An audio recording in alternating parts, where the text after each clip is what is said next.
পদ্মা সেতু rail line, metro rail, elevated expressway, third terminal, Hatirjheel প্রকল্প, Purbachal 300 fit, উড়াল সেতু নির্মাণ, বঙ্গবন্ধু যমুনা সেতু, যমুনা রেল সেতু, সমুদ্র সীমা বিজয়, বঙ্গবন্ধু স্যাটেলাইট, রূপপুর পারমাণবিক বিদ্যুৎ কেন্দ্র, Karnaphuli tunnel, Cox's Bazar rail line, Cox's Bazar আন্তর্জাতিক বিমানবন্দর, ঢাকা ও চট্টগ্রাম এক্সপ্রেসওয়ে, দায়রা বিদ্যুৎ কেন্দ্র, রামপাল বিদ্যুৎ কেন্দ্র, মাথারবাড়ি তাপ বিদ্যুৎ কেন্দ্র, 119টি বিদ্যুৎ কেন্দ্র স্থাপন, পায়রা সমুদ্র বন্দর, 100টি ইকোনমিক জোন, 560টি মডেল মসজিদ, 1681টি মাদ্রাসা ভবন নির্মাণ, কওমি মাদ্রাসার স্বীকৃতি, উন্নয়নশীল দেশের উন্নতিকরণ, রোহিঙ্গাদের আশ্রয়দান, সমস্ত দেশকে রেলওয়ের আওতায় আনার উদ্যোগ, ফ্লাইওভার নির্মাণ, মহাসড়কগুলোকে 4, 6 ও 8 লাইনে উন্নীত করা, এশিয়া হাইওয়ে রোড প্রকল্প, ঘরে ঘরে বিদ্যুৎ, ফ্লাইওভার, নদী ভাঙ্গন রোধ, শ্রমিকের মজুর বৃদ্ধি, বয়স্ক ভাতা, মাতৃত্বকালীন ভাতা, বিধবা ভাতা, মুক্তিযোদ্ধা ভাতা, শিক্ষা ভাতা, প্রতিদ্বন্দ্বী ভাতা, স্বামী পরিত্যক্তদের ভাতা, জেলেদের খাদ্য সহায়তা, ইমামদের ভাতা, বাসস্থান, বৈশাখী ভাতা, ডিজি কার্ড, আরো অজস্র।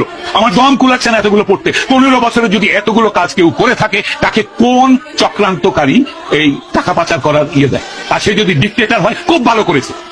বাংলাদেশের গত 10 মাসে প্রমাণিত যে বাংলাদেশের ডিক্টেটরশিপ না থাকলে যে কোনো মানুষকে মব লিঞ্চিং করবে, ধর্মের নামে করবে, হিন্দু বলে করবে, কপালে টিপ পড়েছে বলে করবে, মাথায় হেজাব দেয়নি বলে করবে, মাথায় টুপি পরেনি বলে করবে, মাথায় জটা থাকলে করবে, মাজারে বসে ফকির হলে তাকে মারবে।